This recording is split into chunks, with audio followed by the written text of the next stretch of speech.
বুধবার গভীর রাতে আর্যকরে ধুন্ধুমার, হাসপাতালে তাণ্ডব ভাঙচুর। কারা হামলা চালালো, কোথা থেকে এসে হামলা চালালো, এই প্রশ্নটাই উঠছে।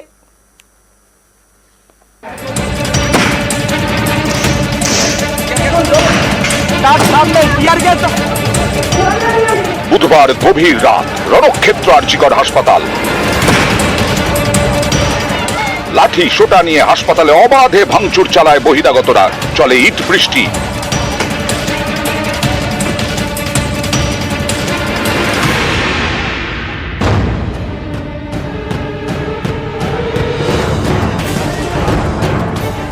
অনেকের প্রশ্ন, হামলা চালালো কারা, কোথা থেকে এসে হামলা চালালো, হামলার পেছনে কি কারো মদত রয়েছে? এমন ঘটনা যে ঘটতে পারে, পুলিশ কেন আগাম আঁচ করতে পারল না? ইতিমধ্যেই বেশ কয়েকজন হামলাকারীকে চিহ্নিত করেছে পুলিশ। সেই ছবি সোশ্যাল সাইটে পোস্ট করে তাদের পরিচয় জানতে চায় এই হামলার ঘটনায় ক্ষুব্ধ কলকাতার police commissioner.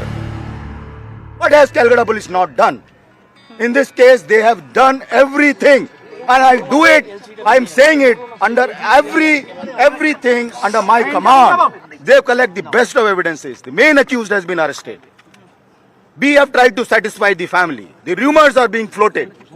I'm angry. I'm extremely angry at what has happened.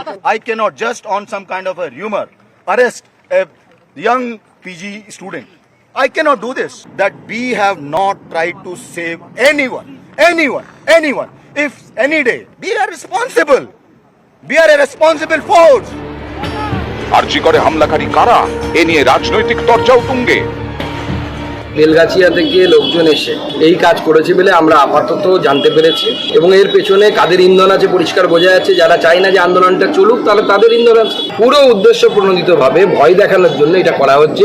সম্ভাবনা প্রভূত যে প্রমাণ লোপাটের জন্যই এটা করা হয়েছে। আরজিকর হাসপাতালে যে হামলা ঘটেছে, আমরা তার কড়া ভাষায় নিন্দা করছি।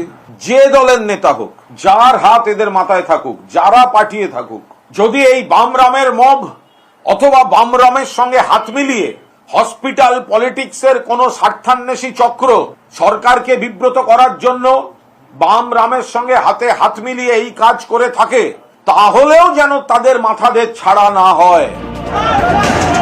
নিউজ 18 বাংলা।